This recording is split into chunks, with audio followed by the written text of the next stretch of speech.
Hi, my name is Bill Lindstaedt. I'm the Assistant Vice Chancellor for Career Advancement, International and Postdoctoral Services at UC San Francisco. And we're here today to talk about compensation negotiation when you get that awesome first industry scientist position. There's several sections to this workshop. First of all is what happens when you get asked about compensation during the interview. So you're sitting in a final interview and the person who's about to hire you says, what happens if we move forward to a job offer? How much do you want to get paid? Difficult question. We'll talk about that. Second, what to say when they call you and give you the job offer and ask you for feedback about what the content was after they describe it. How do you get in and out of that conversation gracefully? Then we'll talk about job offer content. So you get the job offer letter. What's in that letter? What are the different components of that letter? And then which of those components are negotiable and which of those are not? And finally, what makes most people most nervous about this whole process is the process of negotiation. So when you're going to call that employer back and tell them you would like more of something, how do you do that gracefully and in a way that maintains the relationship but gets you what you want? So first of all, the students and postdocs that I talk with usually approach the negotiation process as if it's a really complicated affair that involves lots of twists and turns. And actually, this diagram is designed to help simplify that process. So you'll see there's three columns. There's the negotiation item, so what you're going to ask for. And the questions are, is that a must-have item? In other words, if you don't get it, then you're going to walk away from the job and turn it down. Or is it a nice to have, which is I'm going to ask for this because I would be nice to have more of something, and I may accept a job if they don't give it to me, or I may not. And then the employer response is basically what they're going to respond to your request, and regardless if it's a must-have or a nice-to-have, there's only four possible responses. They're either going to say yes or no, or maybe, or probably not. And then the action column you can see is designed to help you figure out which of those four responses might drive to a particular response. And there's a handout that's attached to the video series that will give you more details, so we won't go into all of the different responses. But it's really a pretty simple process of you deciding if it's something you must have or it's nice to have, and then waiting for the employer's response, and then dictating your response based according to this flowchart. So hopefully this is helpful in simplifying that. So let's just jump into what happens in that interview question. You know it's probably a good thing if they're asking you, so if we were to move forward to the job offer stage, what are your salary requirements? So in the best case scenario, this never comes up because strategically, it doesn't really help you to give them a number that's a direct figure. And so sometimes the question will come up and the human resource interviewer is just asking the question to fill out a diagram or a table or something. So that question does frequently come up, but it's better if it doesn't. And if it doesn't come up, you should not bring it up in the interview. You can respond and negotiate after the offer comes. But frequently the question does come up, and so your job in this case is really to just not quote any particular figure. I'll give you an example here in a minute. And then the third best is to give some kind of figure if they really press you based on the research that you've done, and we'll talk about that shortly. So your initial response, if they say, how much money do you need to make, should be, I'm very interested in this position because of the science, or the team seems like it's going to be a really great group to work with. And if we were to move forward to an offer, I just hope that it'll be made for a salary amount that's competitive for my background and my experience. So basically, you didn't say anything. You gave them a couple of lines of response, but you were able to avoid saying any number. And sometimes the person interviewing you will just mark down they're negotiable, you're flexible on your salary. However, they might say, well, can you be a little more specific? And in that case, you should say, again, the most important thing for me is to be able to accept a position where I can work with this particular science or work with this team. So say something about the position. And these issues are more critical to me than the exact salary figure. But from the research I've been able to do, it seems like salaries are falling in the mid to upper 90s for a position like this with a major employer and for someone with my general background. So the question often comes up then, where do I get that number? Should I look on salary.com or Glassdoor? And those resources are helpful, but not as helpful as if you reach out to a scientist who's been in industry for a while, or 2 or 3 preferably, and ask them, I'm interviewing for this kind of position, what do you think should be the general salary range for that, a job like that? And once you get a few data points, that's more useful to quote in a conversation like this than is a number from a website. So even better, you get the job offer and the company calls you and describes, it's probably going to either be the human resources person that you've been working with or the scientist who will be your boss. And they'll tell you, terrific having you on site for a full day of interviews. Everyone really thought your job talk was great. They'll say some good things about how excited they are to have you on board. And then they'll say, we're going to move to a job offer, and here are the conditions of that job offer, and they'll start describing those. Sometimes they just email this information to you, but most often they want to have a happy conversation with you and congratulate you on getting the job offer. It's a good time. However, usually after they describe the content of the job offer, they'll ask you for some feedback. So is this start date, it's a little different than what we described when you interviewed. Is that going to be okay? Or what do you think about that salary level? Is that going to be enough to keep you going? No matter what they ask you, it's not helpful for you to respond with anything specific. Your whole job, when you get that job offer and they call you on the phone and tell you about these things and ask you for feedback, is to say, this is really exciting, but at this point, I just like to see everything in writing, and I'll try to respond as quickly as possible.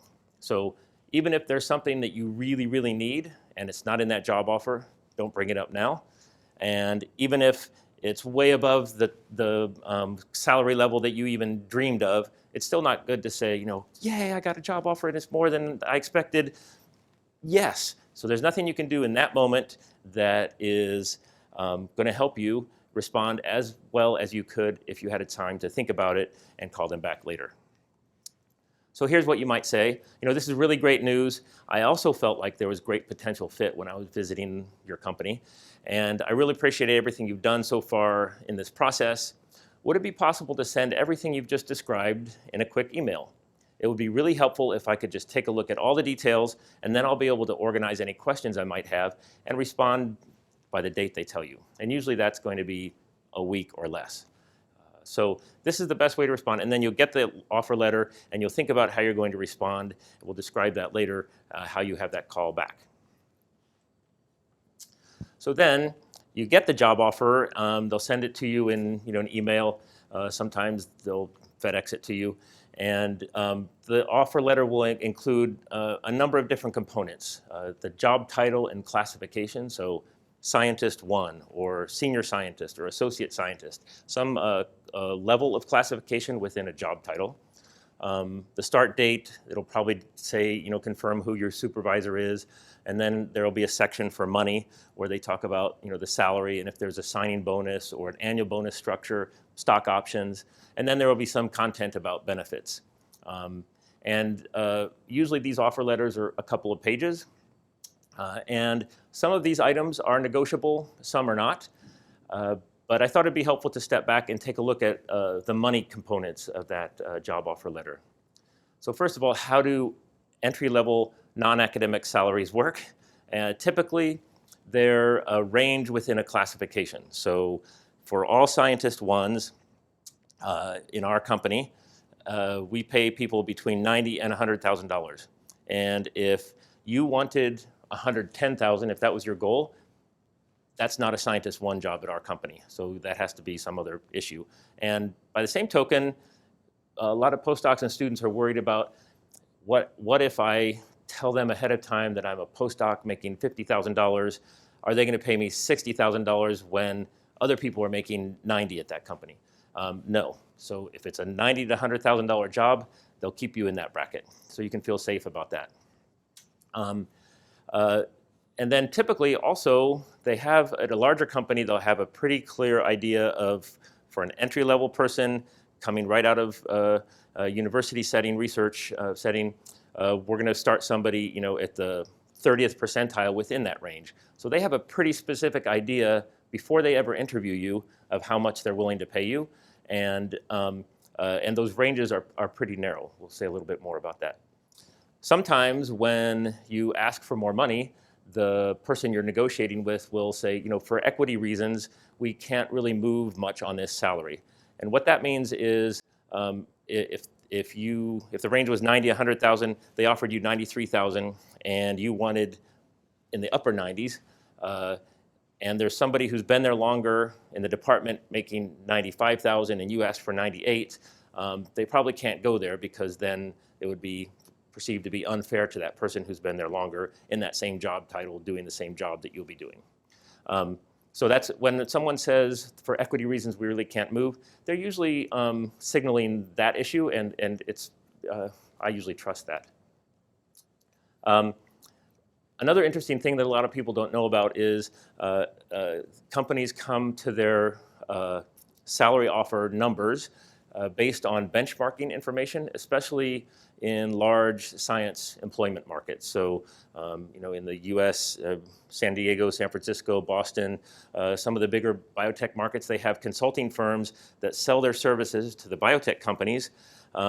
And for example, Genentech or Amgen will say, we're going to pay this company so much money, and we're also going to give them a big dump of all our data on salaries and aggregated information, so not your personal information, but how much is someone who's a postdoc with 3 years of experience at a university setting who's just coming in to our scientist one level job. They know that based on what everybody else is paying, they know how much to offer you in a competitive sense. So these companies will then collect all this information and send it back out to the employers so that they know how to bracket their salaries. What that means really is that generally the salaries offered are really pretty tight brackets, and it means nobody's trying to take an advantage of you. They want you to be happy.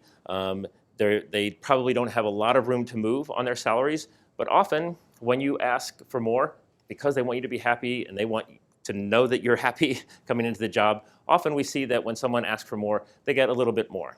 In our office at UCSF, once we did a survey of people who had used our services, had gotten a job offer in an industry, asked for more. How much more was that? We found that it was 3 to 7%. So that doesn't sound like a big increase, but if you're making a $100,000 job offer and you move it to $105,000, that's a lot of money. So it's worth considering, should I ask for more, and how do I do that? People also have questions about stock offers, and usually the job offer letter will say, you'll either say the language that it's a stock grant or an option to purchase stock at a future date.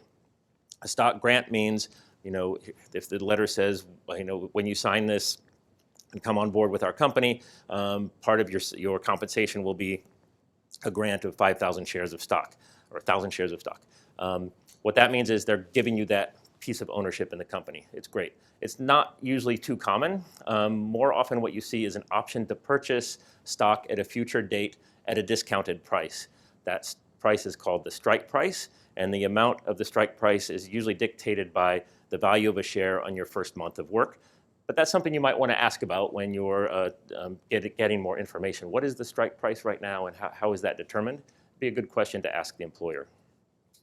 Usually also there's a vesting period, so that means over a period of 4 years usually, each anniversary that you have with the company, you could trade in, you could exercise your option to purchase 25% of that stock, so that over the 4 years, by the time you've reached your 4th anniversary, you could have traded in all of your stock and benefited from the value of that if it's selling at a higher price than you could buy it for. These are all questions you might ask if they're not detailed in the offer letter. But the thing that's usually negotiable of anything is just the amount of stock that's being provided.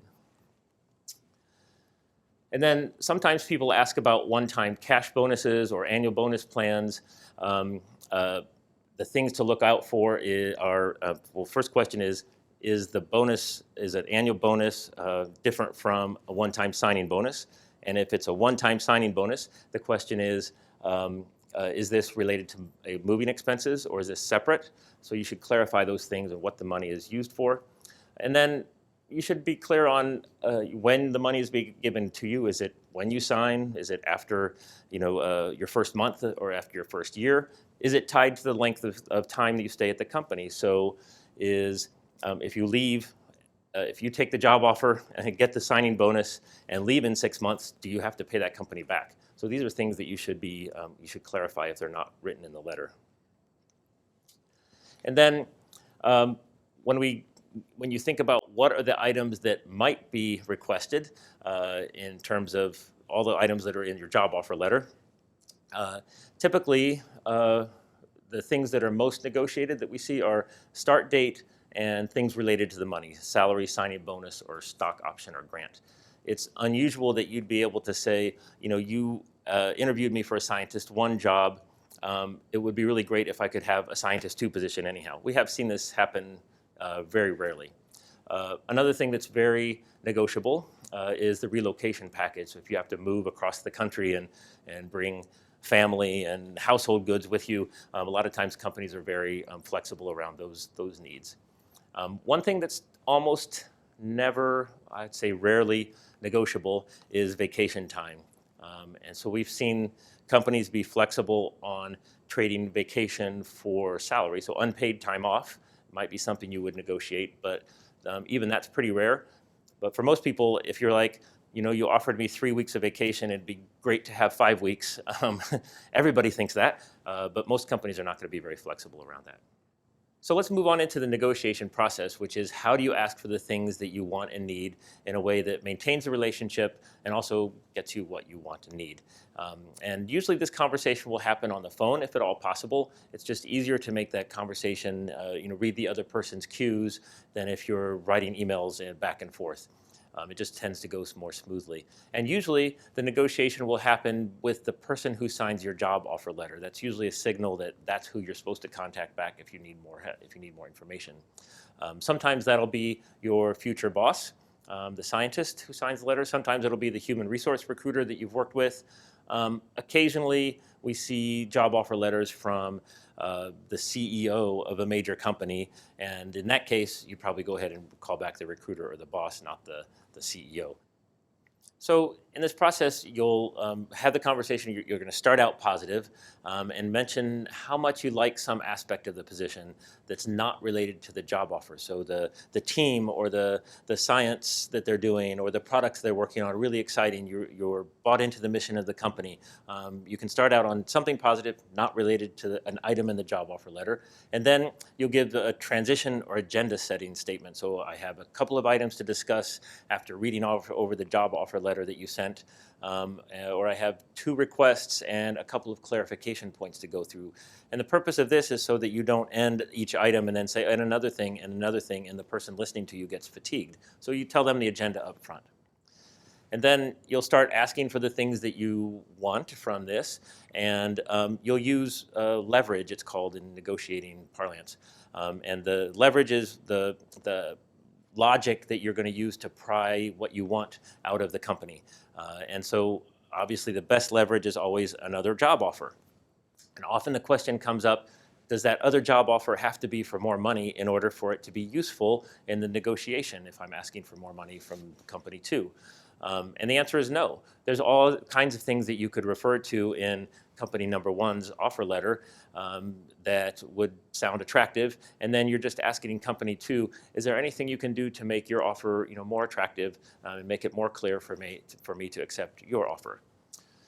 So if you don't have another competing job offer, the next best leverage is statistics that you've been able to find or data that you'd be able to quote that signals that their job offer is a little bit low. And typically people want to go straight to the internet and look for data from salary.com or Glassdoor. And for a variety of reasons, our suggestion is to use anecdotal information that you've collected from several different scientists, like we said before, and to say, I've talked with several people who have moved into positions like this in the past, and it seems like, based on the information I've gotten from them, this offer is a little bit on the low side. And that's going to sound better than I checked Glassdoor and they said that job offers should be more. Or salary.com said positions for biotech scientists, are paid more for this. And there's a variety of reasons why those might not be the best ways to go. And those all have to do with the information that the HR people will know. So some of the sites don't account for geographical information and how the cost of living varies, or how much time people have spent in the positions as they're feeding information into these jobs, how much seniority they have. And so for those reasons, those websites might not be that useful for this conversation. And finally, if you don't have data that says that the job offer is low either, you can still ask for something more. And so you're in a point in your career where you've been working really hard in a low-paying training position for a long time. Make sure that you're taking care of yourself and getting what you need from this process. And we call that, why not try leverage? So this is where you say, in order to get myself started in my new professional life, it would be really helpful if you could provide, a signing bonus that would help me put a down payment on a car because I'm going to have to commute to my new job and I don't currently own a car. Or we've seen scientists ask for money to upgrade their wardrobe. I've been working in a lab, wearing t-shirts and jeans, and this position is going to require me to dress a little bit more professionally. Would it be possible to have some one-time money that would help me get started? So these might sound like weird things to ask for, but it's okay. At this point, the company wants you, and you need to be in the position of asking for what you need and see if you can take care of yourself. So after you come up with your leverage, then ask for what you want in general terms. You'll have a conversation about whether they can do that or not, or how difficult it might be. And if you're not going to completely walk away from the job offer, then end encouragingly, because there will be some work that they have to do on their end to see if they can give you what you want. Summarize verbally, follow up by email. It was great talking with you today. My understanding was that, I asked for these things and you're going to check on these things. I look forward to when we hear back from you.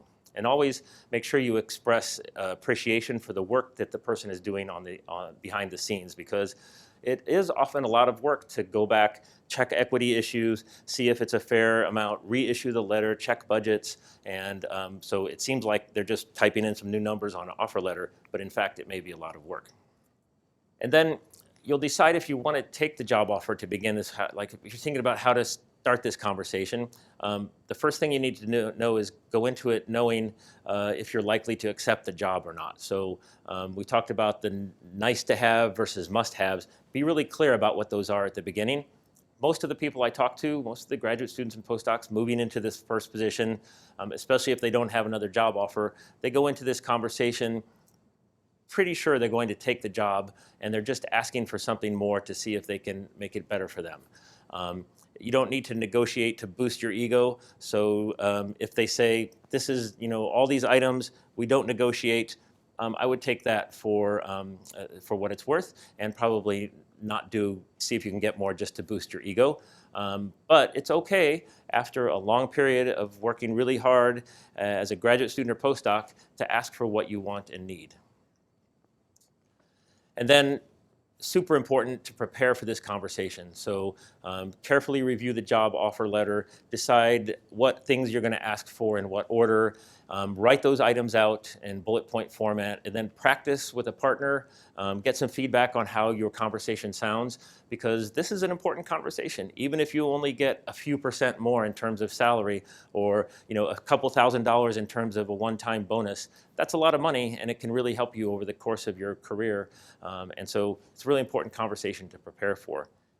And then a typical list of items might look something like this. When we interviewed, we talked about a 1-month start date, and yet the job offer says 2 weeks. I need to get clarification on that because it's a big deal for me. And then you might move on to salary and say, they offered me this much, and I was really hoping for a little bit more. I'll ask about that next. And then maybe I'll ask for a signing bonus depending on if I get the extra salary money or not.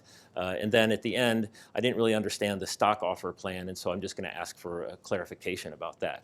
So that would be a pretty typical set of items for a discussion like this. And then You'll initiate this discussion, and you'll start out with something positive. First of all, I just wanted to say again how thrilled I am to have received this job offer. And then your transition statement. So I do have a number of questions. These run the gamut from salary issues to the start date, or I've outlined 2 main points along with a couple of clarification questions concerning the items presented in the email you sent to me. Is this a good time to talk? Should we do this by email? You can ask them what their practice is. And then you'll ask for what you want and mention your leverage. Well, my first question is about the salary. The letter you sent specified a salary of $90,000. I've done some information gathering online and through colleagues at similar positions, and it seems like as if the going rate for this sort of position in the Bay Area and for someone with my background is more in the range of the mid-90s. Is there any flexibility in the salary level for this position that might bring it closer to the mid-90s? So you can see that person was not very specific, so they didn't say, I really need 96,000, because that sounds kind of random.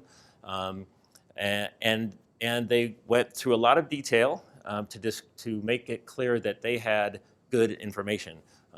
Someone in the same location, same type of position, similar backgrounds, so that the person that you're negotiating with doesn't come back and say, well, how do we know if you got the right kind of data? So tell them up front, you got good data, but don't be super specific about the request. Basically, you're asking them, is there anything else you can do for me? And then you'll have this conversation about why it might be difficult or why they can or cannot do it. In this scenario, it was going to be kind of difficult. And so the person says, I understand now why we're locked into the start date, and it needs to remain as it is in the letter you sent me. And I really appreciate your willingness to check in on the flexibility around salary, especially since, you'll refer back to what they talked about, especially since, it's going to require talking to the boss about equity issues within the group. I'll be prepared to respond quickly when I hear back from you. I'm really excited about wrapping this up also, and I appreciate your help in getting together the information that I need to finalize my decision. Is there anything else you need from me at this point? And then you'll write a response to them that says, thank you for the conversation. Here's the things that I understand you are going to do. Here are the things I'm going to do. And you'll wait for them to get back to you. And at this point, that conversation is generally over. So for entry-level positions, coming straight out of a research position in academia and moving to industry, they probably expect you to ask for something more. And so that's perfectly okay if you do, but they wouldn't expect this conversation to go on, for 2 weeks and you keep asking for different things in each conversation. So basically, they give you an offer, you ask for something more, and they say yes or no, and then you either accept the job offer or politely turn it down at that point. So this is the way these conversations usually unfold. There's a couple things you might want to read. One is a general book on negotiation strategies. It's not just for scientists, and it's not necessarily about salaries. It's about negotiating as a way of life and having conversations that help you get what you want. It's called Getting to Yes, and it's kind of the accepted expert book on this topic. There's also a very helpful video and skills guide at the Center for the Advancement of Women's Leadership at Stanford's website, which is also included in the slide pack. So we hope you find those 2 pieces of information really useful. And then just to wrap up with some of the principles we've talked about, focus on maintaining the relationship as you go through this process by opening and closing each conversation with appreciation, enthusiasm. Make sure that they know that you'd like to take the position if you can get these things taken care of. Always clarify at the end of the conversation what you thought was discussed, and then go ahead and make sure that you send a quick email thanking them for the conversation and bullet pointing what's going to happen. And just remember to negotiate with integrity. You should be asking for what you need and getting the most out of this process you can, but it's not about just negotiating for the heck of it. Make sure that you try to balance satisfaction for what you need with maintaining that relationship, and you'll have a productive, useful conversation. So thank you for listening, and I hope you find this workshop useful.